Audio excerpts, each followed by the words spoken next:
Hey, and welcome to the Empty Nester Life podcast. I'm Jackie. And I am Mark. And today we are coming at you from our third actual episode, but our first one that's going to be in what we think is going to be our typical format.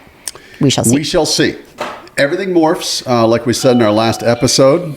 Even our dog morphs a little bit. Now, so what we have is we have a little bell that Zoe can push with her nose or her paw, and that lets us know that she wants to go outside, but we're going to ignore her. We're going to try to ignore her. We may have to hit pause here for a second, let her out, and come back in. Zoe, come here.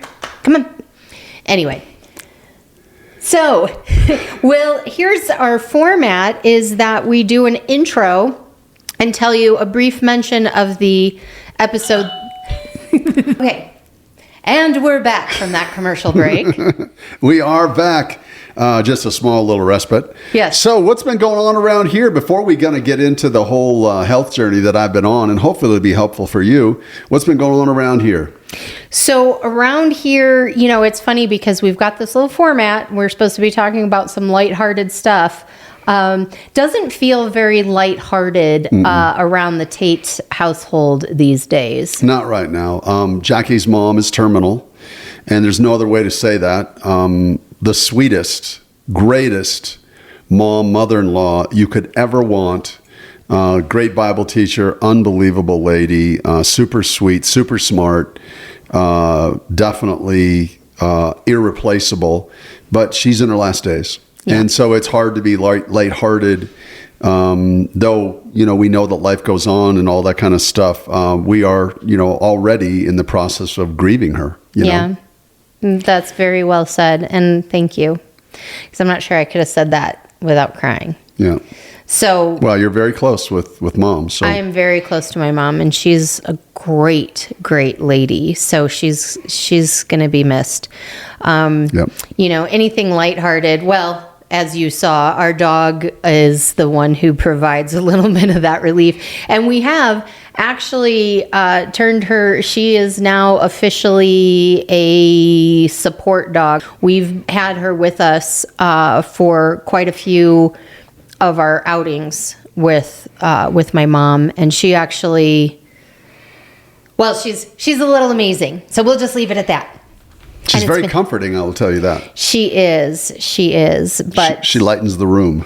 Yep. But she does. She's good. She's kind of got a sense of when something is happening, and she's able to. Amazing. Anyway. Amazing. Yeah. So she's gone from extremely spoiled pet to extremely spoiled support dog. Yeah. So hopefully during this intro, we'll have some really fun stuff to go over. But we just feel like it's just one of those times in our life. It's just a season where we're going to have a real difficult time, and we know where she's going, and she knows where she's going. She's going up with the big guy, and so we know that for a fact. And so, she's been born again. So we're really excited for her, because it'll be a lot easier for her once she's with him. Yeah. But right now she's not, and she's going through a very, very difficult time, and that makes it hard too. It is hard. I mean, she's at this point right now. She's at the point where I enjoy every moment I have with her and all of our texts back and forth, but it's so hard to see her suffer. And it really is, I feel like, at the point where you're praying for God to come and end her suffering. Well, and it's not just text messages. You're going back and forth to the valley. I mean, she loves her mom. She wants to spend as many minutes as she can with her mom, and as many seconds as she can with her mom. So it's not text messages. It's more text messages for me. I haven't seen her now for a couple of weeks. But it's Jackie's back and forth. She's heading, it's a Saturday right now. Monday, she heads back down for a couple more days. Yeah. So, and not only, she's a very supportive, loving daughter. She's not, I'm texting you. Hi, Mom. Not doing that. No, it's also, I'm also going down there at this point too, not just in order to see my mom, but also to support my dad, because she is, my dad is her caregiver, and she is in the space where she's needing it 24/7. So I am trying to go down there to see her, yes, but also to support my dad and, give him a break if he needs to go to the store or take a nap or whatever. And my brother lives only a few minutes from my parents, so he and his wife are there to support them as well. But, just anyway, there's our lighthearted segment. There's our lighthearted segment. Welcome to the world of the Tates. Yes. Moment. So, Yep. All right. So that being said, we're going to tell you, and we're trying to keep it like not too in-depth detailed, but we're going to dive into what happened with Mark and how we even stumbled on his heart problem, and then kind of the journey we've been through and what we've learned. But I do want to start with this. You got these tests that revealed something pretty significant just because of a regular checkup. It wasn't, I mean, if you know my husband, he is one of the most health conscious people, or we kind of thought you were until we went through this. But you're physically fit, you're very active, mountain biking, working out, hiking, all of that kind of thing. So you all my life. Yeah, all his life. I took 9 months off after I graduated high school, and then I got right back into running 10Ks and triathlons and mountain biking and racing street bikes and all that stuff. Yeah, and if I can brag on you for a second, you even went, what year was it, 2004, that you went to ride the course of Tour de France? In the Pyrenees. In the Pyrenees. So, I mean, brutal. He's legit. He's not, he's not like, oh, I think I'm going to ride for a couple miles. He's actually done a lot of the stuff. So it was truly surprising to find out that you had a heart issue. So why don't you start with what was that test that you took and the results? And I don't remember any of it. Blocked it all out. I guess we should have done this. Well, let me just say this at the top. When they say when you have problems with arterial cirrhosis, which is what I have, they say it's 50% lifestyle and 50% genetics. And I always say, well, it's genetics. My mom did die from heart attack, stroke. My dad died from basically that, arterial cirrhosis, that sort of thing. So it's true. But I used to start my days with a bagel. Carbs right away. But I digress. So it was it was 65 at the time. I'm 66 now. It's hard for even me to say that I'm that old. I don't even understand it. I'm not sure how I got here. It is what it is. 65 years old. My doctor here in Flagstaff said, what we should do? I always do this when guys get to be 65. You should do a CAC score or a test. And I said, a CAC? So I don't even know what that is. It's a calcium score. CAC's calcium score. So basically what we do is we just do a sonogram, over your heart to look at your 4 arteries that go into your heart. And let's look at those. And I'm thinking to myself, yeah. I have a little bit of AFib. My heart goes in and out sometimes. I've had that before. I know heart problems in our family runs. So I thought, whatever you want to do. And it's a nothing deal. It's like $80, $100, something like that. It's not an expensive thing. And so I went and I got it. And much to my chagrin, somebody from the office didn't call me. My doctor said, you need to talk to the doctor. Your doctor said you need to talk to the doctor? Well, yeah. No, we were sitting in a restaurant and the phone rings and they, usually if there's nothing wrong, they go, okay, we got your test results. There's nothing wrong. We'll see you next year. And in this situation, they called and said, you need to make an appointment with the doctor. And he goes, well, can't you tell me the results? And they said, no, the doctor has to go over those with you. Right. That's what it was. Yeah. That's what it was. So I show up and he said, well, so you got kind of a high CAC score. So CAC scores, they're calcium scores. So calcium, though, what I'm talking about is the bone in your arteries. This is the hard calcification that's in your arteries, not your veins in your arteries. It doesn't mean your veins aren't affected, but they don't really look at your veins. And they said it was a 127 score. But and that's a pretty high score. What does that mean? So there's a scale. If you look it up on the internet, you can kind of see anything over 100. It's starting to get a little bit of a problem. It's kind of, there's 4 stages, and I was already in the 3rd stage, based upon my research. And I was like, wow. And I didn't know at the time. I'm sitting here, Huddy, somebody, you're a 127. It's your lower ventricle, which is the widowmaker. So it's in the worst spot. All your other arteries are perfect. Now here's, like, great. So the one where it blocks, you die. And he goes, yep, that's the one. That's where you got all your calcium. I was shocked. Yeah. It was fairly, well, I was shocked too.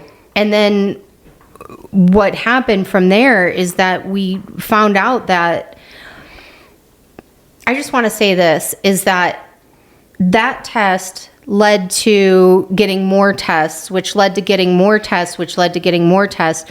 And when we started this journey, that's what we thought, is that he had this issue with what you call the widowmaker. And in the end, we end up finding that his left carotid artery is completely blocked. So how did you get from that point of the journey to the new point of the journey? Well, I mean, I actually came up with that idea. So he said, let's look at it in 6 months. And I said, okay, bueno. And I left. And then I went and researched it. And they said, well, if you've got a kind of a high CAC score, so the CAC score is very important. Under 100, you're probably okay. Over 100, what you should probably do is get a sonogram on your carotid arteries. You have 4 main arteries that go into your brain, that feeds the blood into your brain. And I'm not a doctor, and I don't even play one on YouTube or Instagram, so neither does Jackie. So I'm not a doctor, but I mean, I think I can recommend a CAC score. And you don't have to be 65 to get a CAC score. Let's say you've been inactive, and you love, white stuff, breads and all Pastas, that kind of rice, pastas, all that kind of stuff. Mashed potatoes. Yeah, and maybe you felt something a little weird. I'd go get a CAC score. Okay, so the high CAC score led me to sort of research and find out that maybe you should look at your carotids. And son of a gun, like Jackie said, my left carotid completely blocked. Now I'm thinking I'm dying. Well, I'm thinking, I really am. I'm thinking I don't really have much time left here. At any time I could have a stroke, because literally there's no blood going through. Came to find out that it basically was 99% blocked. The surgeon said, well, we can argue, Mark, if you want to. I can say it's 100% blocked. You can say it's 99. I'm okay with that assessment. Yeah. And okay. In the end of the day, it was, we weren't sure, would he be able to have surgery, and they would put a stent in it. But when it's that blocked, you're not able to put a stent in, and a surgery honestly could have killed him instead of saved him. Yeah, So, I mean, the doctor basically said, and I looked it up and stuff, and he had told me before, but he says, listen, I called the manufacturer of the stents that we use. They said there's no way. You can't stent it. And basically what a stent would do is they go and kind of blow it up and then put a stent in there, and that'd allow the blood to flow through. The problem is it would crush the stent because there's just too much calcium in it. It's bone. They don't, it's bone. And so they balloon it, and that's how they do the stents. Right. And the other thing that was kind of interesting with Mark specifically, that who would have known? You would never know this unless you were undergoing testing. But when he was showing us the blocked artery, remember how it looked like it was actually smaller from the start. Really? It did look a little, genetically, I maybe was a bit of an anomaly. Yeah. Like it was almost, yeah. So, I mean, I think that's true. I think that's that's true. It looked small. It almost looked like I was kind of born with a smaller left carotid. Mm-hmm. Yeah. And so that was part of the whole issue where, again, there's things going on in your body. You have no idea. And we are not really those people who are all about go get yourself on a bunch of medication, go get yourself, checked out by a lot of doctors. We tend to want to be natural, to treat health issues naturally when and wherever possible. But there is always a point where, hey, modern medicine exists for a reason. And so if you can take advantage of it, by all means. Well, it's weird. I've been on losartan for high blood pressure. And then they put me on a statin, and then they kept jacking up the statin. And I'm like, and they put me on a blood thinner, and then take a small aspirin. And so I had a lot of people. I went to a cardiologist, had a surgeon going, I had my general practitioner, a lot of people telling me what to do. And at this point, I'm like, I'm willing to take anything, because I'm a little worried about, having a stroke, having a heart attack, because I got calcium down here, I got a blocked here. I don't know what's going on. Here's the biggest worry. The biggest worry is that some of this calcium, this bone that's actually in your artery, and you can see it. The reason you can see it with a sonogram is it literally shows up like a bone. And so Yeah. I was just really worried that a chunk of that was going to fall off. Now, my surgeon ended up saying, yeah, probably not going to happen. You don't have enough blood flow to push any chunks. I'm like, well, that's a good thing, I guess. But really, the thing that really causes strokes and heart attacks is not your hard plaque. It's the other plaque that's rolling around inside of your arteries and veins. It's the soft plaque that's rolling around. And that's the key stuff. That's what you have to get on top of through diet and supplements. I came to realize and got on that totally changed some things for me. But that was the real key to the whole thing, is understanding. First off, my LDL was over 100. My overall calcium score was over 200. Not crazy. And they give you the statins to knock down your LDL. LDL is the bad cholesterol. HDL is the good cholesterol. But I came to find out that I don't believe, and again, I'm not a doctor, I don't really necessarily believe it's about cholesterol, because cholesterol is what makes your brain work. You have to have a lot of cholesterol in your brain to make your brain work. And so they'd put me on so much stuff, I literally ended up having an overall calcium score from, I got to remember, over 200 to 70. My LDL was 30. Because they had me on like a 20 milligram statin. And so I now was starving my brain. So here's what I did. Well, and can I say too, it was obvious. I mean, Space cadet. Being funny, but not. He really was. I was really worried about him. I wasn't all there. Yeah, I mean, because he just wasn't always tracking. Wasn't, he'd still be able to, it's not like all of a sudden you were just comatose, but it was, you just kind of slow. You weren't tracking. That was the thing that was concerning me. Well, he was starving. They were starving my brain of cholesterol, so my brain wasn't functioning properly. So I went on this little bit of a journey to find out how to clean up my body. Mm-hmm. And so Dr. Berg is somebody I recommend on YouTube, and I started following Dr. Berg and a number of other people on there, and I found out that inflammation is really the culprit to hard and soft plaque. And so what I had to do is I had to move from a glucose burner. Glucose is, sugar from starches.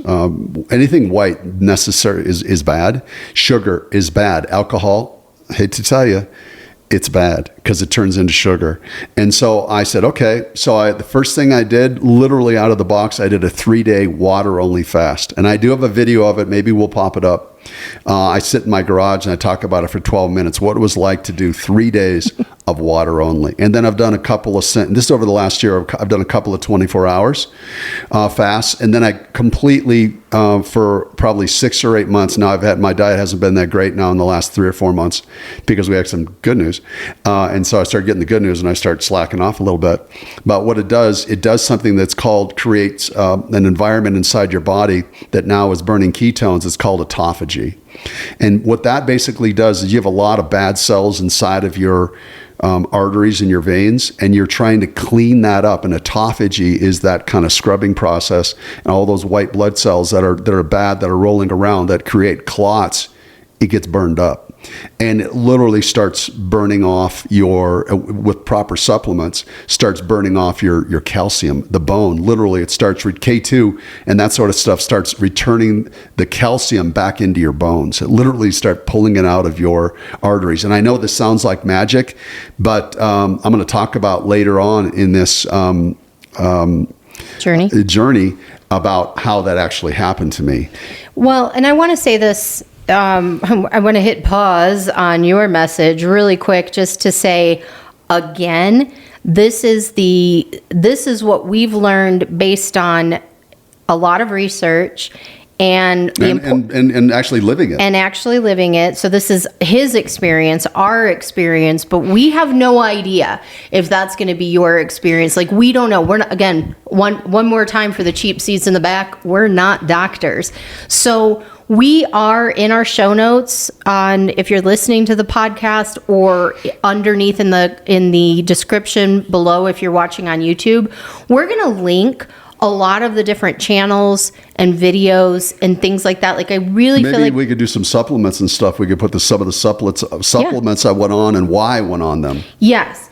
And so it's really important to me that we're detailed about that, because this is not like, I don't want anybody to listen to this podcast and go, well, this worked for Mark, I'm going to copy exactly what Maybe he did. It'll work for him. It might work for you. It might not. We want you to go to like, we're just being the source of the source and telling our personal story. Yeah. We want you to do the same research. We'll give you the people that we link to, or who we learned from. We'll link to them so that you can do your own research, because the other thing is different body types have different reactions and responses. Like, not all body types can do a 3-day water fast. Not all. That's a really good point. Right. And not all illnesses would actually be benefited by a 3-day water fast. In fact, one of the videos I watched said, here's 8 people that if you have these health issues, you should not do a water fast only. So I think it's just really important to know, I just wanted to step in and say, like, hold on, like, just please, we are telling you, and Mark sounds super smart when he's talking about this stuff, and I'm like, but at the end of the day, like, this is just, we're real estate agents. We learned this stuff from our research, and we're just sharing with you our experience. Yeah, but it is sort of, it's practical, because let me kind of tell you about what happened. So, no surgery. That's not happening. I'm kind of walking around with a little bit of a cloud. Yeah, we really thought Mark kind of had one foot in the grave, to be honest. A year or two out. It could be 10 years out, but chances are they say if you have a calcium, a CAC score of 127 over 100, whatever, 120, that you're 3 to 5 years away from an event, some sort of cardiovascular event. I'm like, it's not great. So I'm going to have a stroke, I'm going to have a heart attack, I might have both. Yeah. And so you walk around a little bit of a cloud. It's not like I'm an upbeat person. I'm not walking around here, what is the Peanuts guy with the cloud, Linus? No, Pigpen with the dirt cloud. Yeah, that'd be Pigpen walking around with my little dirt cloud. It wasn't that, but it was definitely this sort of little bit of foreboding thing. This, and I'm sure there are people watching this that have had challenges, and certainly Jackie has too, that all of a sudden you have this thing that sort of is hanging over you health-wise, and you're just like, you might be diabetic or something like that, and that's a hard thing. So yeah, heart goes out to you. I totally understand that, because I didn't understand it before, and now I understand it a lot more. I understand that sort. It's sort of a mental suffering, even though I didn't feel like really bad. I definitely had an energy problem for sure, and still have a little bit of an energy problem. But I didn't really feel that bad. I didn't feel like, wow, I'm this sick person. I have this really bad disease. I didn't feel like that guy. Well, and that was the other thing too, is that because of the blocked carotid, he had to adjust his exercise, and, he couldn't, his cardiologist was saying, like, I don't want you peaking out your cardio anymore. And he would go and ride hard, and he'd ride his mountain bike and my vision would get blurry and stuff like that. Yeah, don't do that no more. Yeah, okay. Yeah, maybe don't have blurry vision when you ride. That might be important. I wanted to say too, is that when we were in this period of time, and then let's skip to your good news and that type of thing. Okay. But when we were in this period of time, as your spouse on the other side of this, it was hard. And you should be a fly on the wall during some of our date nights. Remember that one night we sat at Nick's, and we literally sat in a booth in a really nice restaurant with, nice atmosphere type thing is what I'm trying to say, but in this little private booth. And we talked about what happens if he passes away. Where is this? Where is that? What do I need to do? Who gets what guitar? Who gets what guitar? Do you want to be cremated? Did you want to be cremated? Do you want to be buried? What kind of service? We had these conversations. Do you remember any of it? Yeah. Oh, do you? Okay. She has a great memory. I remember. She remembers everything. Much to his chagrin sometimes, I will say. Well, wives, you know who you are. And guys, you know who you are. We remember it all. I remember when you did this that one time in 1982. That's the problem. Okay. But no, I mean, so as the spouse, I'm walking around mentally preparing myself for what happens if. And I am younger than Mark. So, I mean, we got into this marriage with my, in the back of my mind thinking, someday I'll most likely be a widow if we both, lifespan. Yeah, if we both averages. live to the average life expectancy, I will be a widow. There's just no two ways around it. But I mean, this journey started, I was only 49. I just turned 50. So for me, they'd be a pretty young widow. Still in my 40s, thinking about all of this. What am I going to do? It was something. She was looking at new, more puppies online. Yeah, I've told Mark that get a couple more dogs. I told Mark that if he passes away, I am not going to get remarried. I'm just going to get a bunch of dogs. That's my goal. My whole deal was like, hey, do what you got to do. But again, I mean, these are the conversations we're having. Not exactly like, weird. Hey, where are you going to travel? Where are we going on our next vacation? Yep. No, not any of that. So, okay, so Mark, we talked a lot about the research you did and a lot of the life changes that you made. Talk about your diet, because I want to say that in all of our research, diet is the main thing that comes up again and again and again.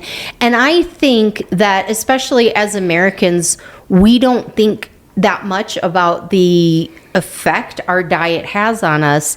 And yet, I mean, we all know it in the back of our mind, like, yeah, we should eat this instead of that. However, Mark already ate what we thought was healthy, and then we had some pretty significant wake-up calls. So talk a little bit about some changes you made. Well, let me give you a little history. So it wasn't that long ago that people didn't eat, 3 square meals or snacks in between the 3 square meals. They would, they hunted and they gathered. And sometimes they wouldn't have a full meal for a day or 2 or 3. And our bodies are really, really good fat burners. And we turn them into glucose burners. We turn them into sugar burners, and they're really inefficient. So when you eat more glucose type carbohydrates, not necessarily the proteins, but the carbohydrates, it turns it into fat, and it turns it into inflammation, and it turns it into plaque, and it turns it into soft plaque. And so that's what happens. My body doesn't have much insulin resistance, and so it's about insulin. So every time you throw sugar into your body, and that's again white things, potatoes and French fries and deep fried and white breads and sugar and alcohol and stuff like that, you get an insulin spike, and that insulin spike is inflammation. And so it's a really big thing. So I changed everything. I haven't had a bagel for a year. And he's brought up bagels several times. I do want you to know he legit had a bagel, at least one every day. He was I'd have for lunchtime time too. Hooked on bagels. I just like carbs. I just like the carbs, And he used to even tell me I would cook meals, and for a while, need carbs. Yeah, like I would make meals where I wasn't having carbs, and I would make like a side of rice for him or a side of pasta for him because he was adamant that he needed his carbs. I needed my energy. Yeah, not true. No. So anyway, once I did that fast, my body did turn into a fat burner, and I dropped 7-8 pounds. I'm roughly 170, 171, 172, but I was running 178 to 180, which wasn't heavy at all for me. I'm almost 5'11", just about 5'11". So I wasn't heavy or anything like that, but it really, really changed everything. So I'm going to tell you, diet is huge. So now I do steel cut oats and blueberries and strawberries and walnuts and chia seeds and papayas and all that kind of stuff, and raisins in the morning. That's what I have. And I won't have pasta for lunch. You know what I mean? I'll try and have a salad. If I do the carbohydrate, it will be a brown rice, but I won't eat that much of it. And so that's been a really big thing to cut down on the inflammation.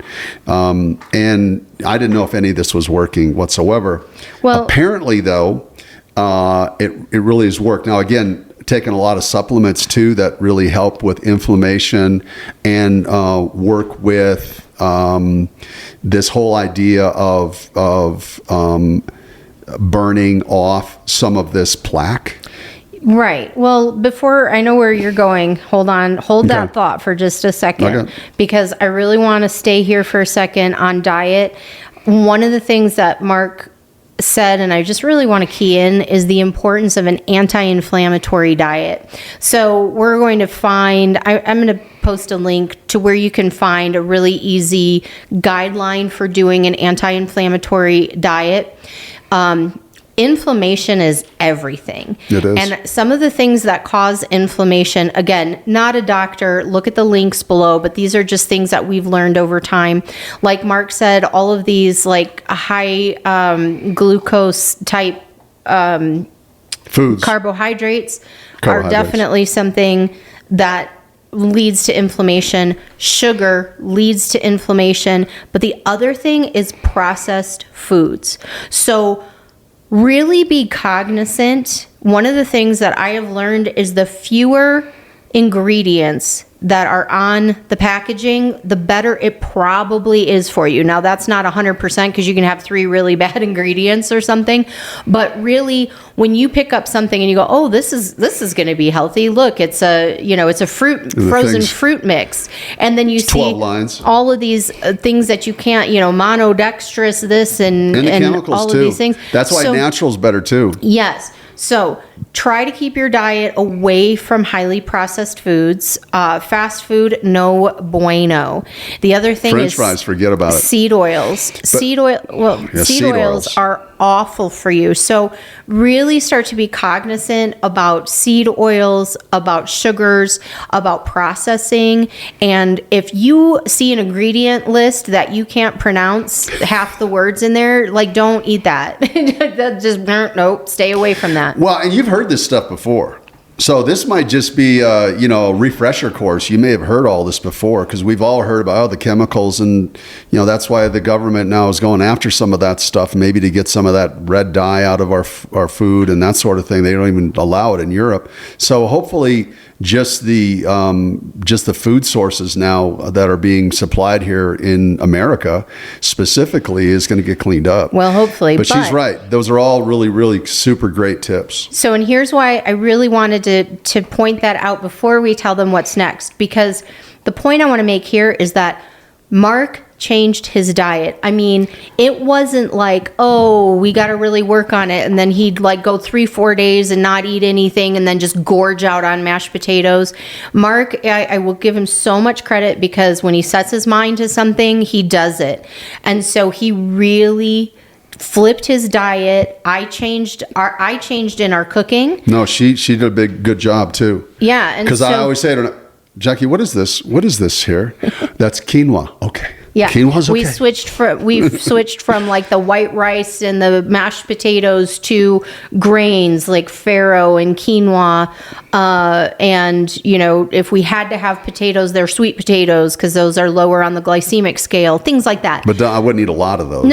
No. But my point is, you made the changes, and now tell them what happened. Well, I did make the changes, and let me tell you something. Once your body gets used to it, you feel so much better. You definitely have a more consistent energy. So you will feel better and you won't miss that stuff. Now, when you eat it, you go, oh, that was not good, because you can feel the insulin spike. Yeah. You literally feel it. Like a few days ago, I went and I had some pasta, white flour pasta. And I knew it was a mistake, but I was hungry and there wasn't really anything on the menu.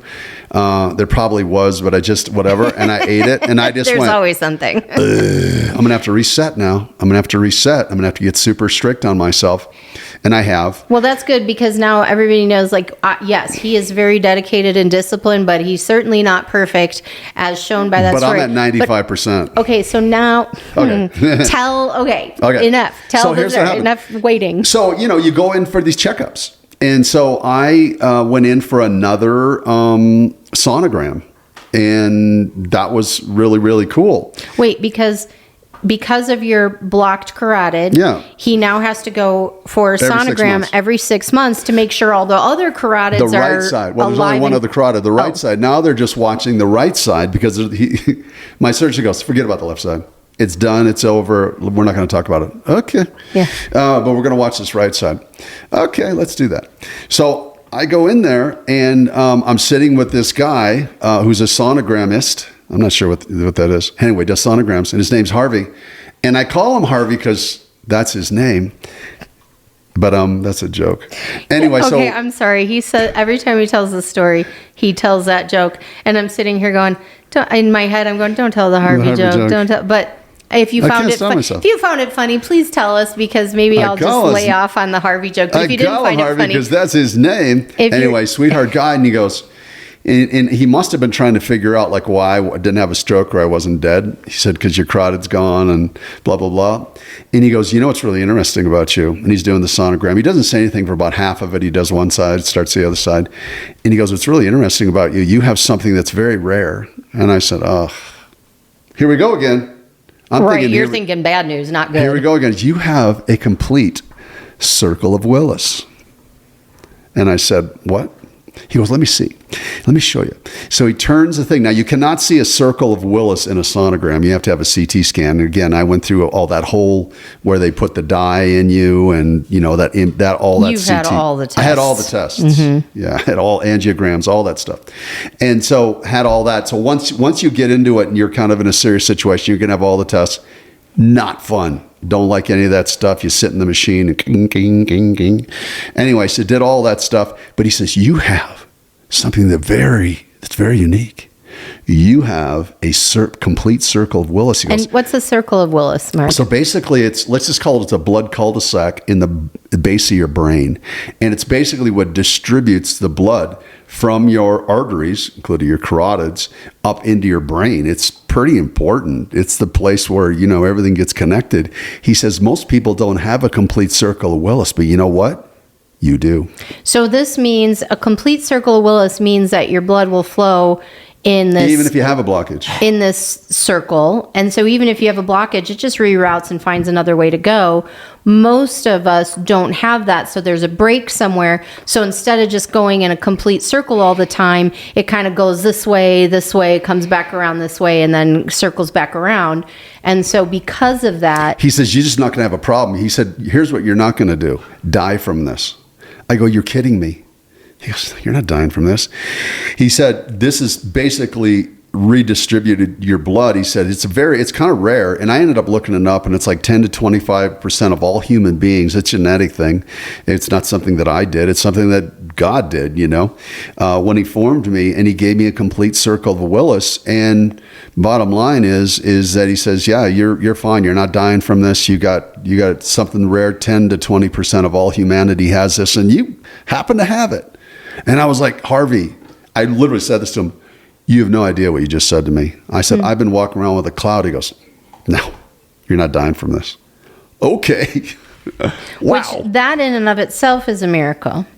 Because he's not really supposed to be like a doctor and tell me about my condition. Right. But so that's something that's unique to you. And so we feel really super blessed by it. However, tell what the surgeon's assistant said, because this has everything to do with the results of changing up your diet and using the supplements. Yeah. So then that was like about 10 or 14 days prior to, they always do the tests obviously before you see the real guy. And so met with the real guy, the surgeon, and He was in for about 45 seconds. Yeah, nothing's really changed. You know, how you doing? Everything's good. Okay, we took a look at it. Your right side's still good, because he's just concerned about my right side and surgery. All right, peace out, literally. And then the PA sitting there, his assistant, pardon me, and she says, wow, this is pretty amazing. And I'm like, yeah, the circle of Willis, huh? No. I go, what? You had a surgery score of 3. Now, wait, you always tell the story this way. No. What is a surgery score? What's the scale? 1 to 4. 4 being surgery. 1 meaning you're totally good. You don't even need to be here. You're not coming back. We'll see you. Yeah. Okay. So now go ahead and say you had a surgery score of 3. Yeah, surgery score of 3, and it was like 3.12. Now you have a 2.12. She goes, wow. She goes, I don't see that. That's amazing. I go, what? She goes, yeah, like you literally have reduced your surgery score. I go, really? She goes, yeah, I don't see it. I'm like, and I thought to myself, diet. That is the result of And changing supplements. the diet and the supplements. And again, we'll put some links to the different supplements that Mark takes. But I just feel like, and again, you got to do your own research on these supplements to know what's going to be right for you and your body type and what your particular situation is. What I do want to say about Mark is that he didn't just like randomly go on to Amazon and like, I guess I'll take this one, I guess I'll take that one. No, I he did researched a it. lot of research and also a little bit of trial and error, where some of them he took, he goes, no, this isn't right, got rid of that type of thing. Mm-hmm. But yeah, I mean, so what's amazing to me and what I really hope you take away from this is that Mark's an example, like a real world example of the difference that diet can make.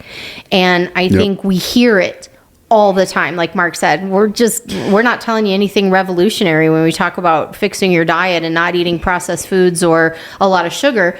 However, we hear it, but it goes in one ear and out the other because it's also a little more inconvenient to eat healthy than it is to eat unhealthy. It's way more inconvenient to go, okay, I'm going to go home and make myself a breaded chicken, or whatever. No, you don't want the breaded chicken. Yeah, that's what I'm saying. I mean, it's real easy to do that whole fast food thing, pulling the canes. Right, that's what I'm saying. Yeah. It's way easier to go through the McDonald's drive-thru and pick something up than it is to come home and make sure you have the fresh ingredients and make yourself, but it's life-saving, and this is evidence. So that's why, we just felt so compelled to share this, and I give Mark a lot of credit because, like Mark alluded to my health stuff. I'm like, no, this ain't about me. I ain't talking about my health stuff on the internet. But he's talking about his health stuff because he knows it can help somebody who might be listening. And so we're really passionate about that. Yeah, it's an uncomfortable thing to talk about. Age is a hard thing to talk about. Not being Superman is a hard thing not to talk about. Not that I was ever Superman, but,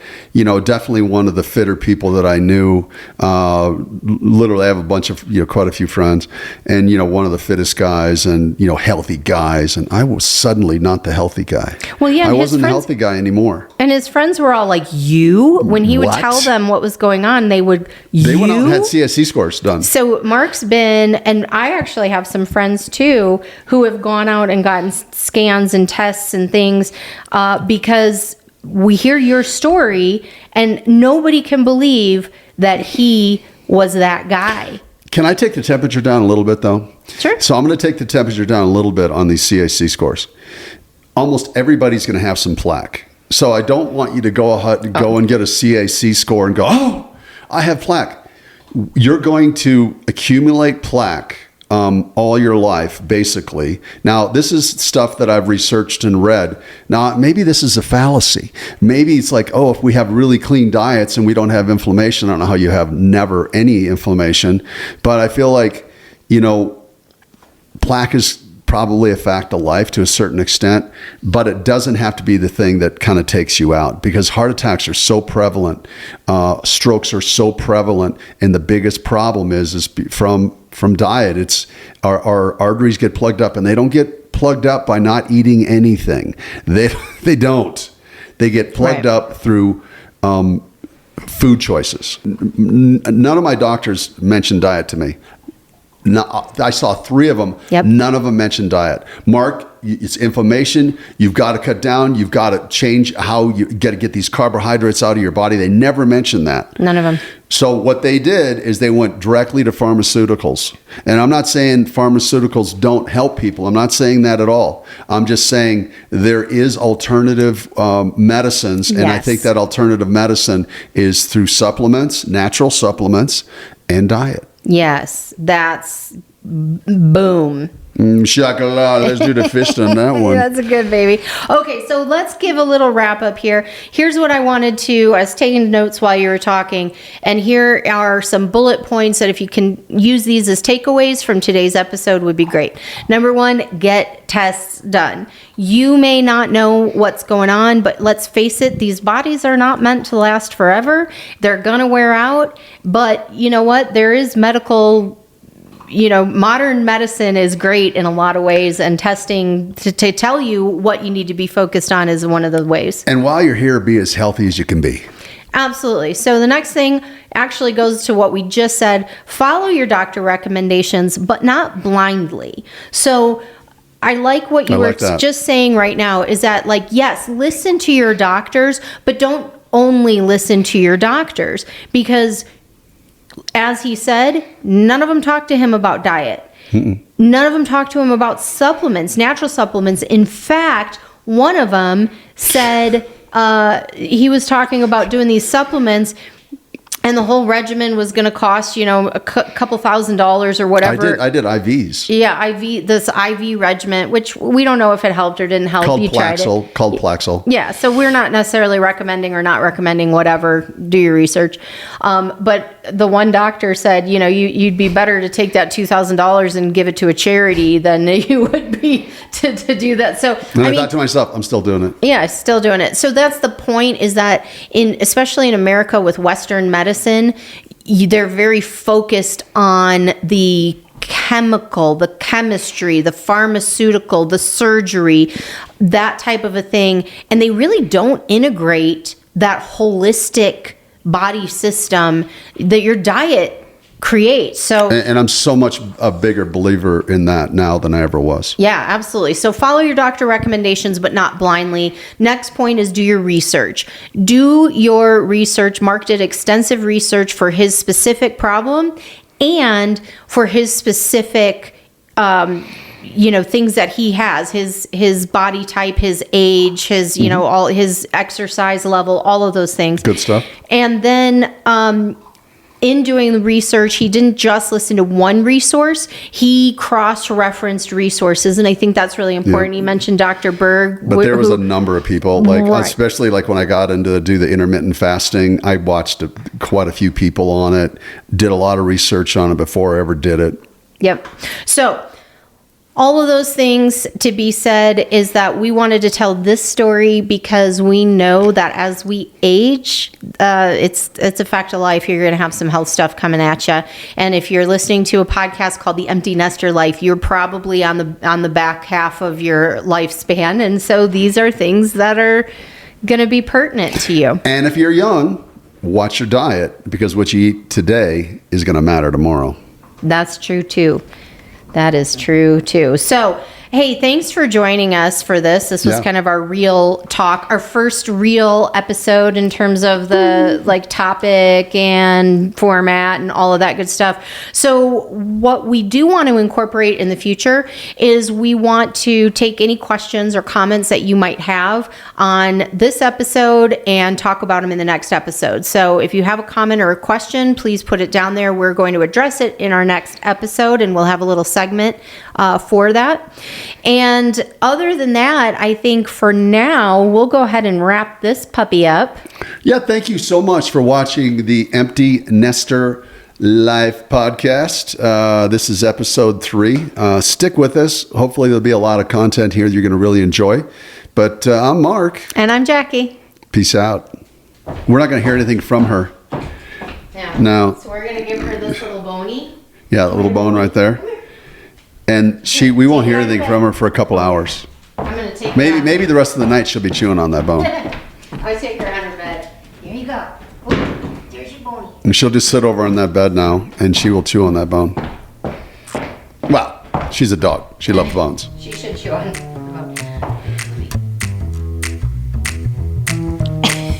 I don't mess with the microphone. Ooh, shocking. I don't know why you're getting shocked. All right.